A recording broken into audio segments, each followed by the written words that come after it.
JMM ପକ୍ଷରୁ ମୟୂରଭଞ୍ଜ ଜିଲ୍ଲାରେ ଲୋକସଭା ପାଇଁ ଅଞ୍ଜନି ସରେନ ସାଂସଦ ପ୍ରାର୍ଥୀ ଭାବେ ଲଢ଼ିବାକୁ ନେଇ ଘୋଷଣା କରାଯାଇଛି। ଏତଦ୍ ବ୍ୟତୀତ ବାଙ୍ଗିରିପୋଷି ବିଧାନସଭା ଆସନରୁ ମଧ୍ୟ ବିଷ୍ଣୁ ସିଂ ଲଢ଼ିବାକୁ ନେଇ ଏକ ପ୍ରକାର ନିଶ୍ଚିତ କରିଛି ଜେଏମ୍ଏମ୍।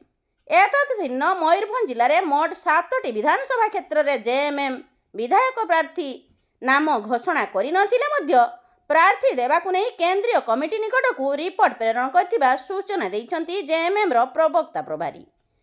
ଜେଏମ୍ଏମ୍ର ପ୍ରବକ୍ତା ପ୍ରଭାରୀ ପ୍ରେସ୍ ବିଜ୍ଞପ୍ତି ଜରିଆରେ ଏହି ସୂଚନା ଦେଇଛନ୍ତି ଶିବାଜୀ ମୌଲିକ।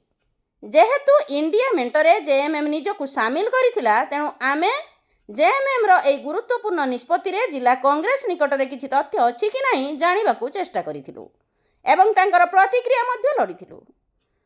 ତ କ'ଣ ରହିଛି ମୟୂରଭଞ୍ଜ ଜିଲ୍ଲା କଂଗ୍ରେସ ପକ୍ଷରୁ ପ୍ରତିକ୍ରିୟା, ଆସନ୍ତୁ ଶୁଣିବା।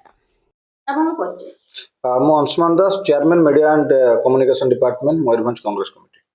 ଏ ଯେଉଁ ଗତକାଲି ଜେଏମ୍ଏମ୍ର ପ୍ରବକ୍ତା ପ୍ରଭାରୀ ତାଙ୍କର ମୟୂରଭଞ୍ଜ 7ଟି ବିଧାନସଭା ଏବଂ ଲୋକସଭା ପାଇଁ ପ୍ରାର୍ଥୀ ଘୋଷଣା କରିଛନ୍ତି, ପ୍ରାର୍ଥୀ ତାଲିକା ଚୂଡ଼ାନ୍ତ ହୋଇଥିବା ନେଇକି ସୂଚନା ଦେଇଛନ୍ତି। ଇଣ୍ଡିଆ ମେଣ୍ଟରେ କଂଗ୍ରେସ ଏବଂ ଜେଏମ୍ଏମ୍ ସେଠି ଏକାଠି ଲଢ଼ିବାର ମେଣ୍ଟ କଥା ମଧ୍ୟ ଆସିଥିଲା, ହେଇଛି ମଧ୍ୟ। ତ ଏଇ ଯେଉଁ ନିଷ୍ପତ୍ତି କ୍ଷେତ୍ରରେ ଏହାର କଂଗ୍ରେସର ଅଂଶୀଦାରୀ ଅଛି ନା ମନକୁ ନେଇଛି ଜେଏମ୍ଏମ୍? ଦେଖନ୍ତୁ, ଇଣ୍ଡିଆ ମେଣ୍ଟ ଯେତେବେଳେ ଗଠନ ହେଲା ଏବଂ ପୂର୍ବରୁ ଯେତେବେଳେ ବି ୟୁପିଏ ସରକାର ଥିଲା, ଝାଡ଼ଖଣ୍ଡ ମୁକ୍ତି ମୋର୍ଚ୍ଚା ସବୁବେଳେ କଂଗ୍ରେସ ସହିତ ଦେଶର ଯେଉଁ ଉନ୍ନତିମୂଳକ ପ୍ରତ୍ୟେକଟି କାର୍ଯ୍ୟରେ ଥିଲା ଏବଂ ଅଛି ମଧ୍ୟ ରହିବ ମଧ୍ୟ। ଏବଂ ଯେଉଁ ଆପଣ କହୁଛନ୍ତି ଯେଉଁ ଇଣ୍ଡିଆ ମେଣ୍ଟରେ ଜେଏମ୍ଏମ୍ ଥିଲା, ତାପରେ ଯେଉଁ ସେମାନେ ତାଙ୍କ ନିଷ୍ପତ୍ତି ନେଇଛନ୍ତି 7ଟି ବିଧାନସଭା ଏବଂ ଲୋକସଭାରେ ଲଢ଼େଇବେ ବୋଲି, ଆମର ଦଳ ଯାହା ନିଷ୍ପତ୍ତି ଏଆଇସିସି ନେବ ଏବଂ ମୟୂରଭଞ୍ଜରେ ମେଣ୍ଟ ହେବ କି ନ ହେବ ଏହାର ସମ୍ପୂର୍ଣ୍ଣ ନିଷ୍ପତ୍ତି ଏଆଇସିସି ଉପରେ ଛାଡ଼ି ଦିଆଯାଇଛି। ଏଇଟା ହେଲା ପ୍ରଥମ କଥା। ଦ୍ୱିତୀୟ କଥା, ଯଦି ସେମାନେ ସେ ମେଣ୍ଟକୁ ଭାଙ୍ଗନ୍ତି ବା ମୟୂରଭଞ୍ଜ ଜିଲ୍ଲାରେ 7ଟି ବିଧାନସଭା ଏବଂ ଲୋକସଭାରେ ଲଢ଼ିବା ପାଇଁ ପ୍ରସ୍ତୁତ କରୁଛନ୍ତି ବା କରିଛନ୍ତି ବା ଯଦି ଲଢ଼ିବେ, ତାହେଲେ କଂଗ୍ରେସ ଦଳ ମଧ୍ୟ ଲୋକସଭା ଏବଂ 9ଟି ଯାକ ବିଧାନସଭାରେ ଲଢ଼ିବା ପାଇଁ ସମ୍ପୂର୍ଣ୍ଣ ରୂପେ ପ୍ରସ୍ତୁତ ହେଇକି ଅଛି। ଉଭୟ ବ୍ୟକ୍ତିଗତ ଭାବରେ ଲଢ଼େଇ କରିବେ? ହଁ, ନିଶ୍ଚିତ ଭାବରେ। ଦେଖନ୍ତୁ, ମେଣ୍ଟ ଯଦି ହୁଏ ଏବଂ ଏଆଇସିସି ଯଦି ଡିସିସନ ନିଏ ଯେ ମେଣ୍ଟ କେଉଁ ଭାଗରେ ଭାଗ ହେବ, ସିଟ୍ କେଉଁ ଭାଗରେ ଭାଗ ବଣ୍ଟା ହେବ, ତା ଉପରେ ଡିପେଣ୍ଡ କରିବ ଆମେ କେମିତି ଲଢ଼ିବୁ।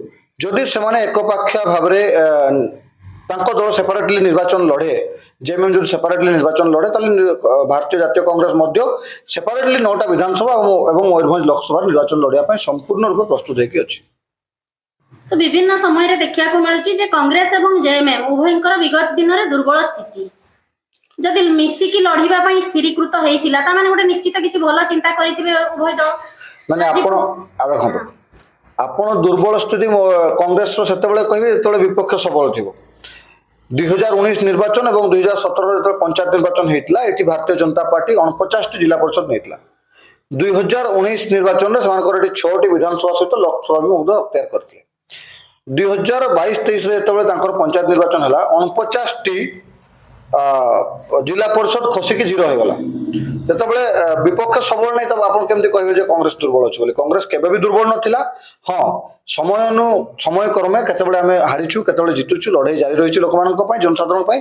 ଆଗାମୀ ଦିନରେ ମଧ୍ୟ ଲଢ଼େଇ ହେବ ଏବଂ ଆପଣ ନିଶ୍ଚିତ ଭାବରେ ଦେଖିବେ 2024ରେ କେବଳ ମୟୂରଭଞ୍ଜ ବୋଲି ନୁହେଁ, ସାରା ଓଡ଼ିଶାରେ ବହୁତ ସୁନ୍ଦର ଭାବରେ ଲଢ଼େଇ ହେବ ଏବଂ ଲୋକମାନେ ତାଙ୍କର ପ୍ରତ୍ୟେକଟି ଭୋଟକୁ ଭାବି ଚିନ୍ତିକି କଂଗ୍ରେସ ସପକ୍ଷରେ ଦେବେ, ଯେଉଁ ଦଳ ସବୁଦିନ ଲୋକମାନଙ୍କର ପାଇଁ, ଲୋକମାନଙ୍କର ଅଧିକାର ପାଇଁ କାମ କରୁଥିଲା ଏବଂ କରିବ ମଧ୍ୟ।